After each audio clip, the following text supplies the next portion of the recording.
সুন্দরবন এক রহস্যময় জঙ্গল, যেখানে জঙ্গলের ধার ঘেঁষে বোটে চেপে ভ্রমণ করা যায়। সুন্দরবন ভ্রমণের জন্য শিয়ালদা থেকে ক্যানিং লোকাল ধরে চলে আসুন ক্যানিং থেকে সোনাখালী পৌঁছে সেখান থেকে বোটে যাত্রা শুরুতেই ব্রেকফাস্ট সেরে নিয়ে এগিয়ে চলুন গোসাবার দিকে। গোসাবা ঘুরে নদীপথে চলতে চলতেই চিংড়ি, কাঁকড়া, ভোলা ভেটকি সহযোগে লাঞ্চ সেরে নিন।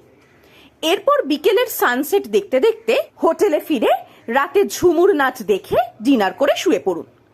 পরদিন সকালে প্রথমেই ঘুরে নিন সজনেখালি। এখান থেকে পারমিট করিয়ে ব্রেকফাস্ট করতে করতে এগিয়ে চলুন বুড়ির ডাবরির দিকে। বাংলাদেশ বর্ডারে বুড়ির ডাবরির অবস্থান।